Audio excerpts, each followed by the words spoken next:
1572. We're playing some serious opponents. Guess what opening I'm going to play?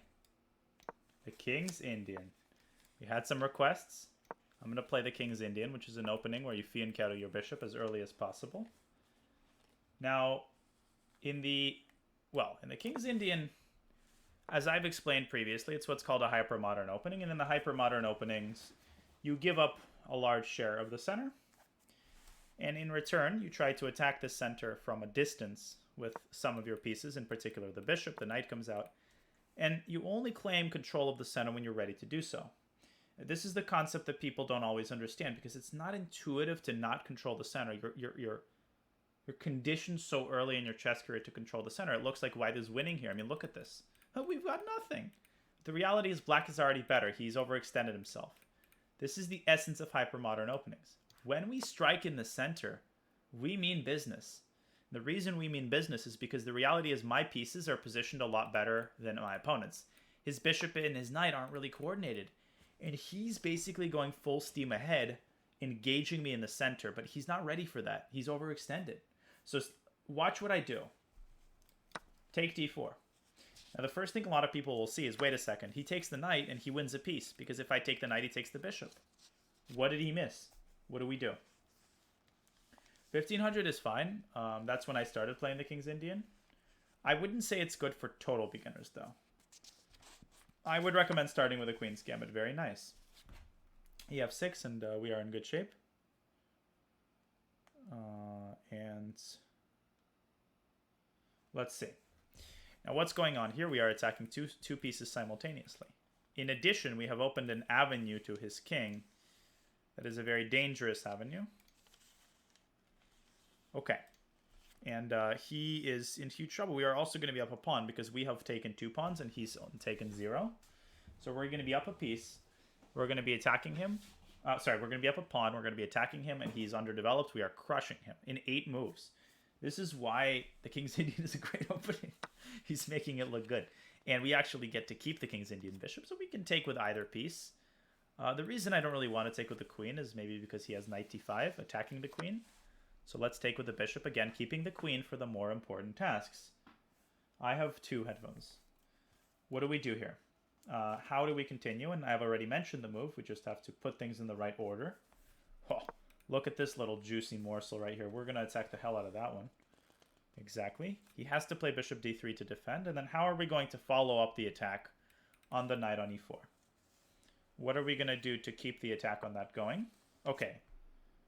All right. Sorry, guys. He gives up the knight entirely. Okay. Now, how do we convert such a position in the easiest manner? A lot of people want to take the pawn, I'm sure. No. No. There is a higher priority. The priority is to stop him from castling. If we can stop him from castling, we are going to massacre him down the e-file. How do we stop him from castling? Now, we can give a queen check. That's a great move. But let's do that in a slightly subtler way. Let's play queen e7. This is the way that I like stopping him from castling because it also builds the pressure on the e-file. We kill 2 birds with 1 stone.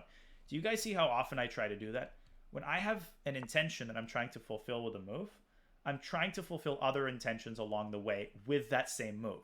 So if I'm trying to stop him from castling, I'm trying to find a move that also is somehow conducive to my other goals.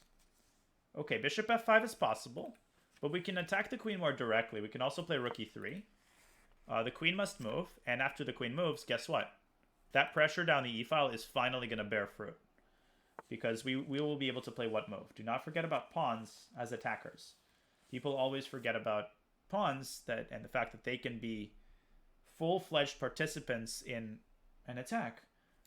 Bingo. Goodbye, bishop. He can't castle. He can castle, but now it's too late. He loses the bishop. Now he castles, and the game is over. He loses 2 pieces. But remember what I kind of started the speedrun with. What do you never forget to do when you're up a lot of pieces? What do you have to remember and remind yourself to do? And this is the reason a lot of people lose winning positions. Yep, very good. Develop. We haven't developed our queen side yet, so let's do that. The win is going to be a lot easier if we have all of our pieces involved. And I like that people are...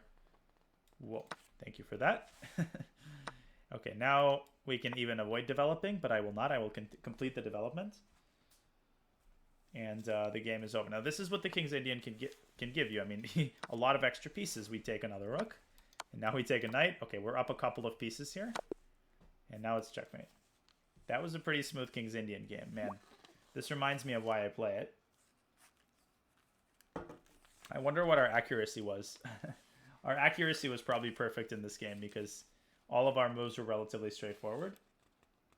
No, but again, let's not forget that these people are, you know, they don't necessarily sign up to play me. So, you know, we have a good time, but at the end of the day, I respect all these people greatly for playing me and, you know, being good sports about it, which they are, and their ratings are refunded.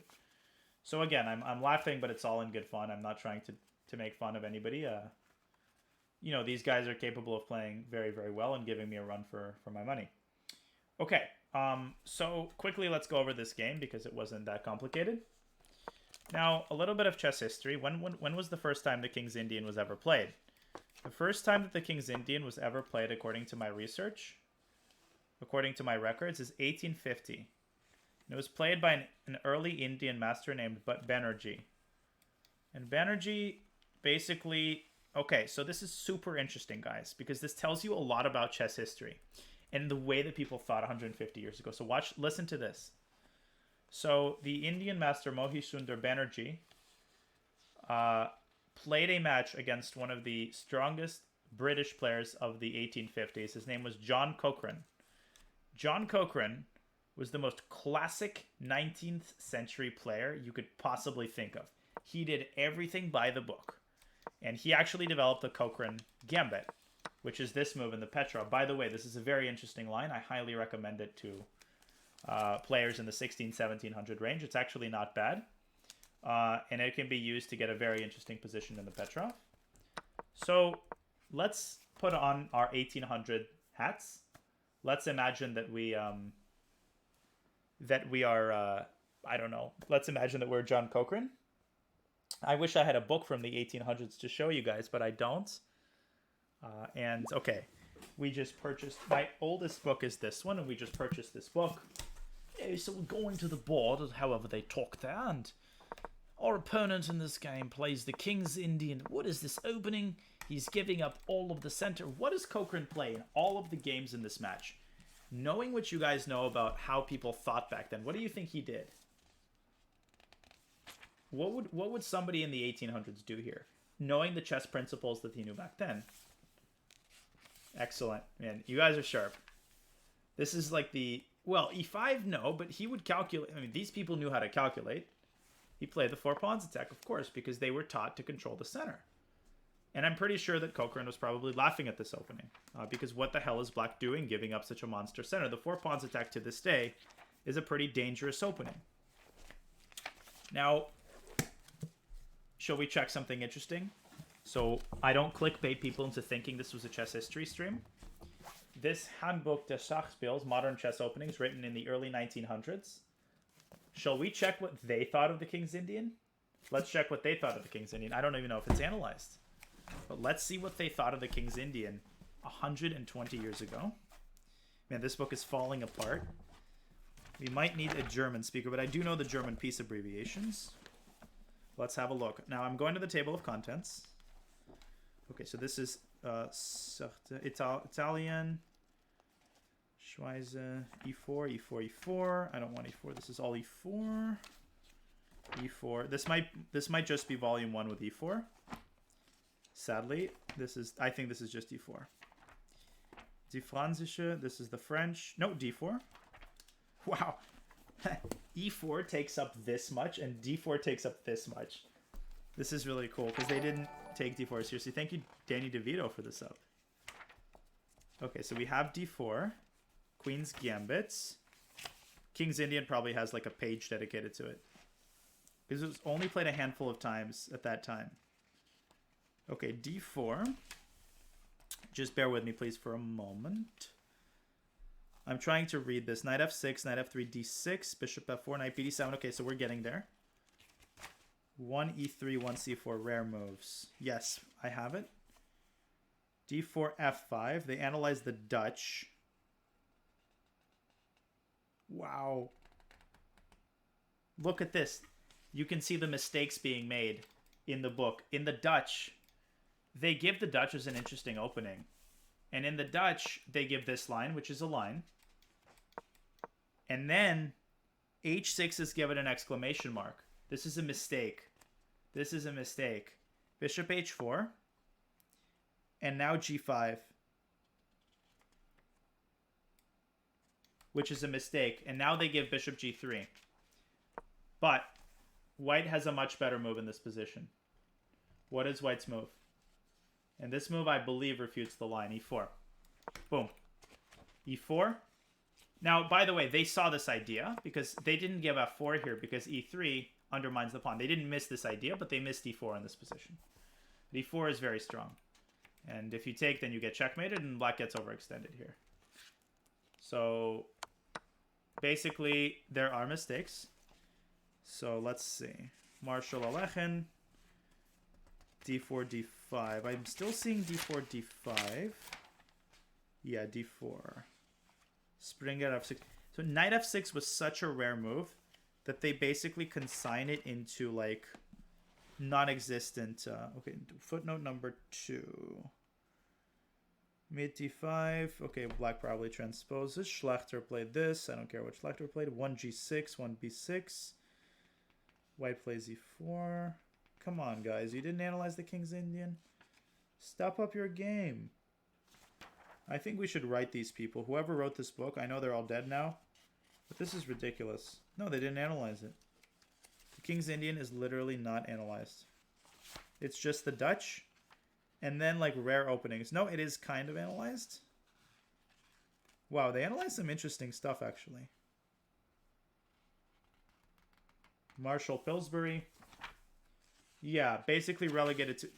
The King's Indian is relegated to a footnote. Because in the year that this game was played, the King's Indian had only been played, and there's the reason why. Now, here's the reason. No. This book was published in 1918, over 100 years ago. And at the time that this game was published, the King's Indian had been played only... excluding Banerjee, excluding the Indian master who played it against Cochrane, and that match might not have been published or might not have been known to these guys. Excluding that game, at the time that this book was written, guess how many times the King's Indian had been played? I'm counting right now. Guess how many times the King's Indian had been played at the time that this book was written? 6. It was played 6 times before 1922. And then the last time was 1912. It was one time in 1879, 1880, 1880, 1883. Tarash played it in 1885. How forward thinking was that guy? Can you guys imagine? And this is what I tell everybody who disrespects the classics. And as Steinitz, Capablanca, Tarash, they all kind of sucked. Guess what? Imagine being the first frickin' person to play the King's Indian. The first person to realize that you could give up the entire center. The entire center, when everybody was laughing in your face. This is why I really respect the classics, because we stand on the shoulders of giants. We know all this stuff. But imagine walking into a room or a playing hall and playing something and everybody's looking over your shoulder. Who is this idiot playing this stuff? So that's why the classics are great, because somebody had the guts to walk into a playing hall and be the first person to play the King's Indian. Okay? And they did it without computers. And we got J. Root gifting a sub as well to Ziffer. Sorry, I get worked up about this because I'm really into history. But that's why this is so interesting. And imagine the effort that it took to write a 780-page book in 1918 on chess openings. I mean, the guy who wrote this is a freaking rock star. Imagine how grateful people were to buy this stuff. And imagine how much of an edge it would give people to read it. And then there's the 8-queen problem. There's a lot of stuff here. There's not just openings. I mean, I wish I could speak German. There's like some chess studies and stuff. There's just a lot. This is just like jam-packed with cool stuff. Games. Ooh, somebody made a note with a pen. Wow, somebody made a note here with a pen. This could have been written 100 years ago. Somebody pointed out a different move in the margins with a pen. Oh, and this book belonged to Frank Ruiz, MD. So this book is inscribed to a medical doctor who was a famous surgeon, died, I think, 15 years ago from Portland. And I got this from the Mechanics Institute in San Francisco from my mentor, John Donaldson. 1873. So this was written originally in 1873. This is a second edition published in 1916. But this was originally written 150 years ago. Wow. This is so cool. There's like notes here in pencil. And these notes are in German.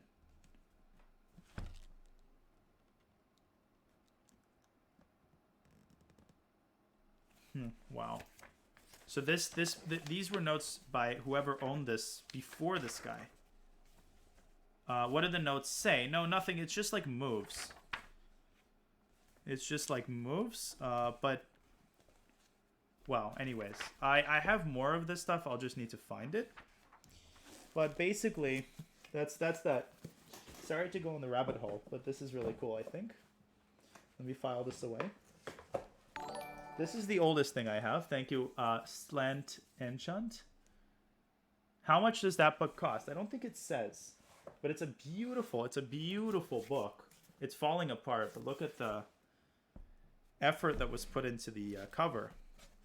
Handbook of Openings. And then there's table of contents. And then there's symbols. Oh, and look at these people. They actually have question marks and castle long. So even in the 1870s, they were using algebraic notation.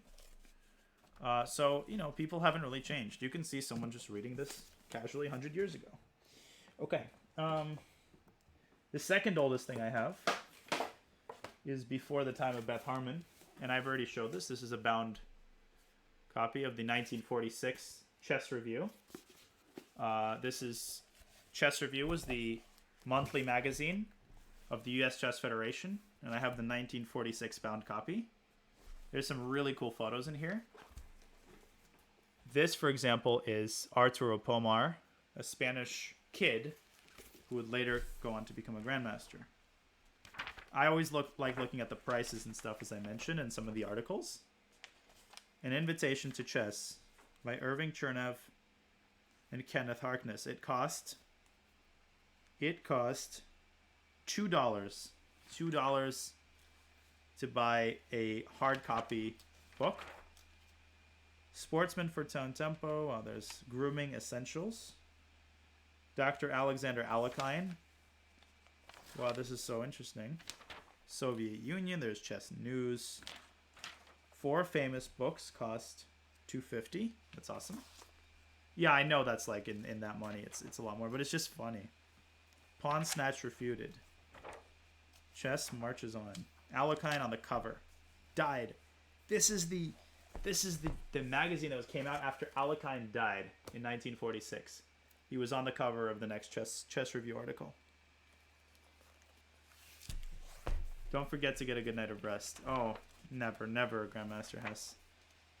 If you can't sleep, try this. Interesting. Let your jaws relax. Wow. So Alekhine had died. On March 24th, a radio news flash announced the death of world champion Alexander Alekhine at the age of 53 in Lisbon. First reports ascribed his death to a heart ailment, but a subsequent autopsy disclosed that death had been caused by asphyxia due to an obstruction in his breathing channels due to a piece of meat. Yeah, so that's the prevailing theory about his death, is that he was already in bad health. This was amplified by an Associated Press dispatch. Yeah, there's a photo of him. When Alekhine was found dead on Sunday in the Hotel Estoril, he held a piece of beef steak in his right hand. Intimates said, friends said, Alekhine was accustomed to eating with his hands, never using knives or forks when he could avoid them, and that he would eat alone when he wanted complete enjoyment from a meal. At the time of his death, Alekhine was working on his memoirs and playing training games with Francisco Lupin. Now, this doesn't tell the whole story, because Edward Winter, one of the leading chess historians, believes that Alekhine was already in bad health. He was basically broke. A very tragic story, but he was basically broke, and he was in poor health. So basically, the actual story is more complicated. But anyways, this is just interesting. Okay, so let's do one more round of the speed run, and then I have commentary indeed with Robert at 9 a.m. tomorrow. So I do want to get a good night of sleep. Okay, let's do one more round of the speedrun. We have over 1,000 people, so a big shout out to everybody watching, and a huge thank you to everybody who was a participant in the earlier epic stream. I still haven't fully recovered from that.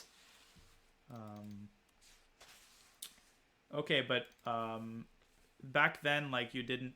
He was living in the hotel. Like, he was... I think back then, like, the meaning of a hotel was kind of different. 50 years ago in Hastings. And I have, like, more stuff. Chess ratings. Oh, postal chess ratings. I think only correspondence chess ratings existed back then. Over-the-board chess ratings did not. Okay, let's continue. Let's continue. Are you guys ready? Now that we have all this chess history in front of us, let's honor the greats with one more solid round of the speed run, as we got Kolarn with a tier 1 sub. Keeps it going. On the path to 4,000. I can't believe I'm saying this, but we are over 3,000 subs. I'm using my earliest chess notebook to collect people's questions. We've got present, past, and future with us right now. Hopefully the future generation of chess players in the chat. Let's continue. Danny K. Okay, we have been playing the Accelerated Dragon, which I think people are getting behind. Oh, J Root. 1,500 bits. Thanks, man. With a monster bomb right there. Thanks, man. Okay, so as people already know, this move bishop c4 is not effective against the Sicilian. For what reason? What is the move? And if you know the move, then by definition, you know kind of the reason that this move is good. You can play e6. But the reason is not that we can play d5. The reason is that e6 blunts the bishop. And we don't even have to rush with them. I mean, we'll play d5, but we don't have to rush for the move with the move d5. We can also develop our knight, which we will do now. So we are just... the reason I'm playing fast is because I'm simply developing my pieces. This check is useless because I would have developed it anyway. And now the queen could be in the crosshairs of what? What should we do here? How do we at least try to punish him for this untoward and sort of slightly awkward move? We can play rook e8 and we immediately create the pinning potential. Now, he has to, which he does. He castles. Now the first thing we would check for in this position is a discovery. And bishop d6 comes to mind. I'm sure some people are thinking this. But remember that when you discover a piece, you can move the piece and defend the other piece. So if bishop d6, the queen can come out to d2 and simultaneously protect the bishop. So there's no point in making this discovery. Let's save it for a rainy day. Now, when I say save it for a rainy day, I mean let's instead complete our development. Now, again, remember to apply the key principle. When you're developing your pieces, do not obstruct the stuff that you want to keep. So where should we put this bishop? Let's put it on f5. Let's put it on f5. And let's see what he does. Maybe bishop d6 will become good again. For example, if he plays knight bd2, I don't think he will. But if he plays knight bd2, for whatever reason, bishop d6 will win a piece. He goes queen d2. He gets afraid of the discovery. Now, okay, the Naroditsky approach here is to identify, what do I have against Sunny Day? Ooh, you're so funny, Robert. Man, if only I was commentating with him tomorrow. So the Naroditsky approach is to see that the pawn on h3 is what's called a hook. And a hook is a pawn that is outside of its normal position near a king that can be used either as a lever to sacrifice on or for other pawns to advance and then to use that pawn to weaken the king position. So let's go queen d7 and just sack on h3, opening up his king position. Our queen will be in the attack. It's a very typical idea in all sorts of positions, particularly in ones where you've completed your development. And the reason the sacrifice is not that risky is because we get 2 pawns for the piece. So even if the attack backfires, we will have a significant amount of material for the piece. Now, is this sacrifice sound? I don't think so. I don't think it is particularly sound, but I don't think it's bad because we're attacking his knight. His queen is super awkward. He would love to play knight bd2 here, developing his knight and defending the knight on f3, but sadly he cannot. And we also have this g4 square available for the queen, should the occasion arise. Speed chess championship tomorrow. All right, so queen d1. Now, how do we increase the pressure and the heat on the king side? How do we add some Tabasco sauce to the attack? How do we add some Tabasco sauce? Yeah, let's add some Tabasco sauce. Let's add some Tabasco sauce. Now, be careful about the idea of knight d4, because remember that his bishop also controls h2.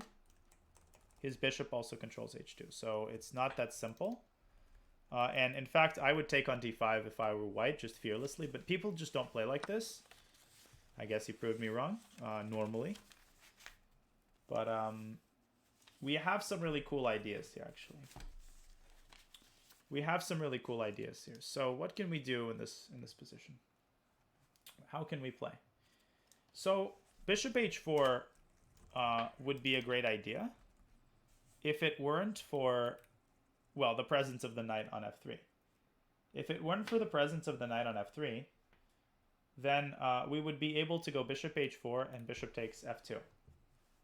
So how can we pave the way for the bishop to come to h4? Can we distract this knight from f3? Yeah, we can go knight d4. Now this is on sound. He can refute this and win if he plays very accurately. So I'm banking on the fact that he doesn't play accurately because he's 1573, but I would not do this against a GM, for example. I'm just trying to show how attacking works, and often in blitz you can get away with stuff like this. So let's see how he reacts to this. Now we're trying to distract his knight so that we can put a bishop on h4 and threaten checkmate on f2. When you're attacking, you want to make sure that not only are you bringing pieces into the game, but you're doing it in a very targeted way. You want to do it in a way that such that the pieces actually accomplish something. He goes c3. He doesn't take the knight. So if we take his knight, he takes with the queen. We certainly don't want that. We don't want the queen trade. But this knight from d4 can actually go somewhere kind of nice. Where can this knight from d4 go so that it's still kind of relevant in the attack? It can go to f5. And on f5, it potentially can go to h4, and again, distract the knight from f3 should the occasion arise. And queen g2 checkmate will be threatened, so we're sort of staying on idle.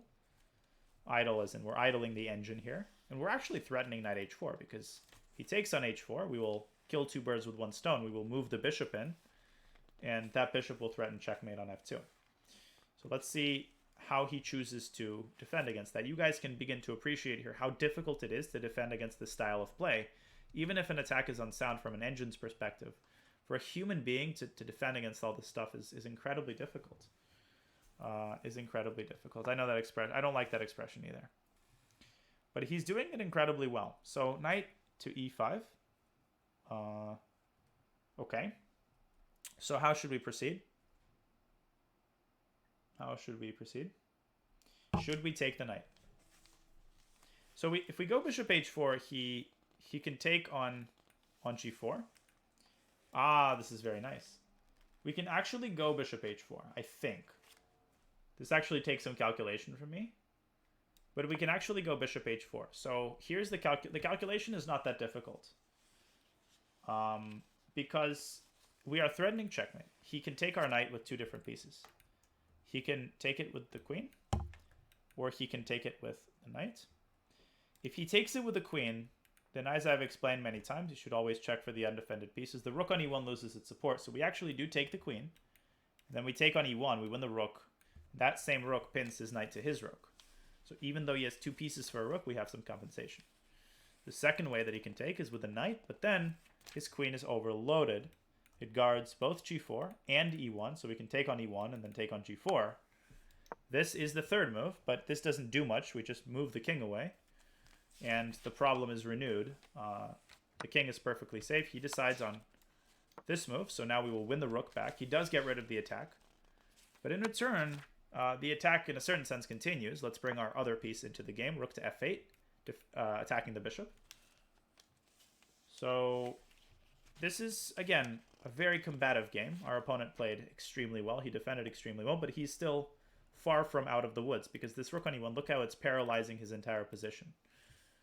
And this, I believe, was a mistake. Well, actually not, but again, we can test him a little bit. Let's test him a little bit. Yeah, knight e7 is the move that I had in mind, attacking both bishops at the same time. If he moves his bishop to d2, which would be, I believe, the right move, then we can actually win back the 2 pieces for a rook. We can play rook takes b1, and then take the other bishop with our knights. He finds instead the move bishop to d6. Okay, so he's pinning our knight to our rook. If we take his bishop, he takes our rook. So let's move the rook away from the pin, simultaneously trying to transfer the rook to g5 and attack the knight on g4, and pinning the knight. So let's see what he ends up doing in this position. See what he ends up doing in this position. Okay.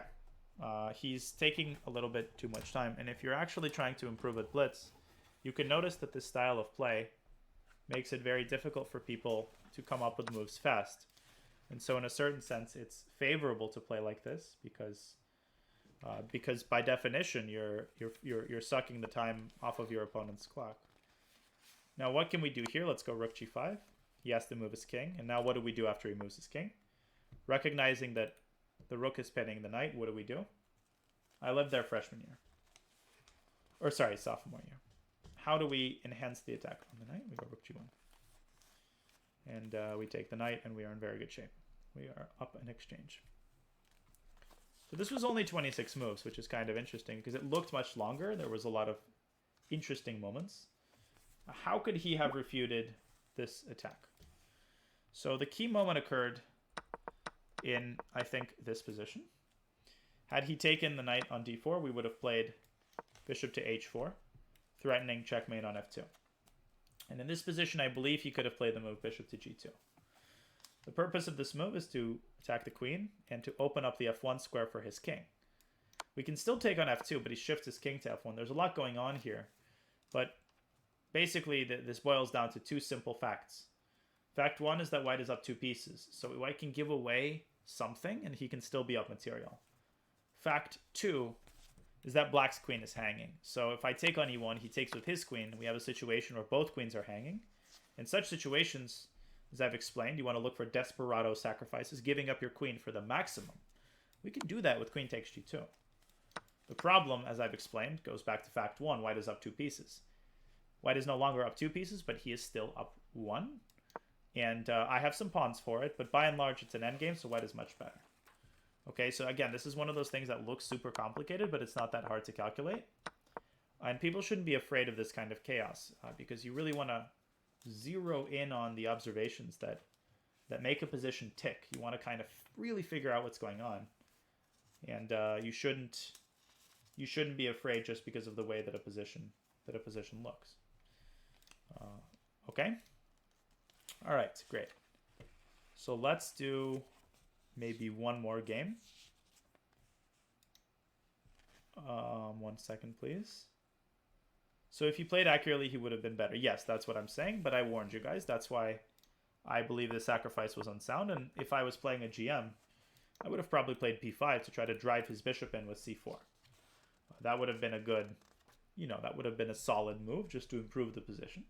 You could have also dropped the bishop away to f8. You'll see this idea very often in GM games, opening up the open file for the rook. Could have also gone, well, h6 might allow the reciprocal sacrifice on the other side. A lot of you said p5. Can you play a Cochrane Gambit? Yes, the next time our opponent plays the Petrov, I will play the Cochrane Gambit. But I'm ready to destroy a 1600 this time. Who plays the Scandinavian? Okay, now in the Scandinavian, we know already that knight c3 is the best move to attack the queen and develop a knight. Now we occupy the center with d4. And now we follow the ancient wisdom of Petrov, who said to develop the knight to f3 first. I don't think we played this guy, actually. I disagree. Now, he's just moving his pawns, and there is no particular way in which we should respond. No, we did not play this guy the last time. There is no particular way that we should respond to this other than to continue development. Are you sure we played him? Well, I'm looking at my game history. I don't see him. But anyways, bishop d3 is simple. Oh, it's just the overlay hasn't changed. There we go. That's so weird. It contained the name of the last opponent, but the moves are transmitting correctly. Okay, so let's centralize the knight. That was really funny.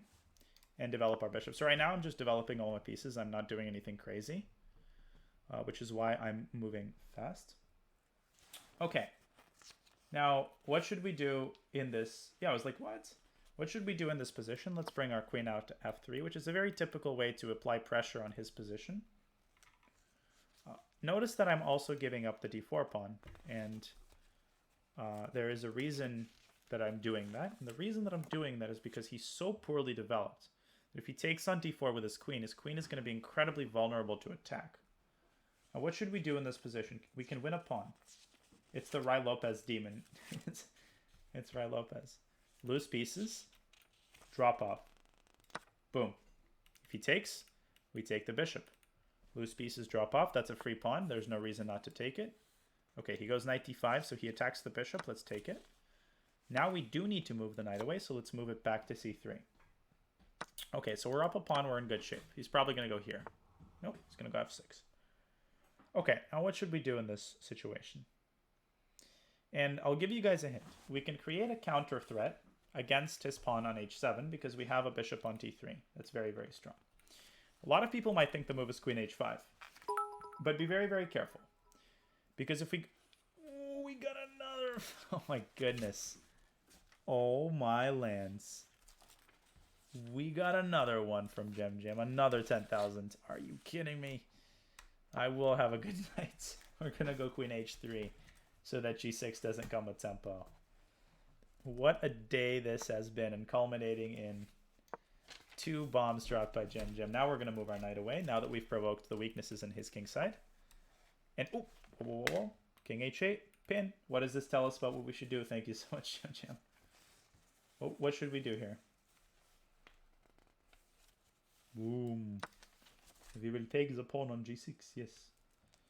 And the game is almost over. That is a second. And again, we do the same thing we did earlier. We just take a pawn and we drop the bishop back. Okay. Now we have a really nice tactic. How do I see this tactic? What I'm seeing is that the queen defends the pawn on h7 against checkmate. We know that when the queen defends a pawn, that's not a good situation. We can take a third pawn. And if he takes the queen, if he takes the knight, we can take on h7. And the game will be, by and large, the game will be over. Now, he's going to go knight d7. Now, most people here would take the rook. The thing about this is we can do a lot more than take the rook. We can do a lot better because we have this h-file open. We can attack down that h-file, following the ancient wisdom of the greats with knight takes h7. We don't need to take bishop takes h7 because if bishop h7, we give up the knight, and that same knight can be used to go to h7 himself. And this is just going to be completely winning. We are up 4 pawns and we are crushing him with an attack. Okay. Now let's find the checkmate. He has also given up his rook, but there is mate in 2 moves. How do we find the checkmate? We realize that we can move the knight away with the discover check. Our second mission in this position is to cover the g8 square, because after we move the knight, that is going to be his only escape square for the king. And that's how you often, when you're discovering a check and you want to checkmate your opponent's king, the way that you want to think about the discover is, can I move my piece away such that that very same piece somehow contributes to the mating mechanism? As you guys can see, the move is knight f6 check. And the game is over. It's mate. Very simple game. We just developed our pieces. And this is why I don't recommend openings such as the Scandi to a lot of players in the intermediate range, because they tend to do stuff like this, giving us a huge lead in development. The one thing I'd like to talk about is what would have happened if he had gone queen takes d4.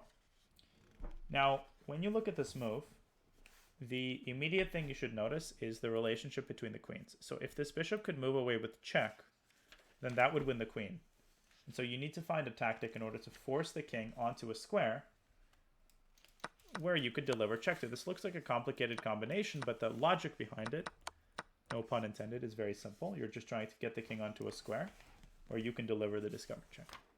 So he couldn't do this, and that meant he had to allow us to continue putting our pieces on very good squares. Now we play knight takes b5, using the fact that the bishop is unprotected.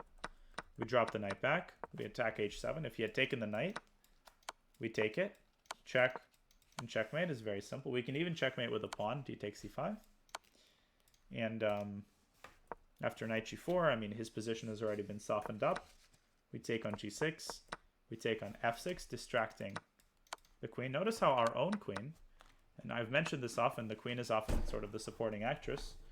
Our queen defends on g2 and simultaneously is responsible for basically is the agent of checkmate. What if he took the pawn later? That's a good question. So if he took the pawn here, we would have just defended the knight and then brought the other. Look how amazing white's position is, even a pawn down. So basically, this is just completely overwhelming because white's got pieces on amazing squares. And you could slide the queen over to h3 and create threats against the h7 pawn. So if he goes h6, you can already give a discovery and win the queen. What if... Yeah, so there's a bunch of tactical details here, but the long and the short of it is that white's got a huge attack, and the rest was very straightforward. Now just moving the knight back to f6 and covering g8. We could have also taken the rook, of course, with total devastation, but we decided to play a little bit more precisely.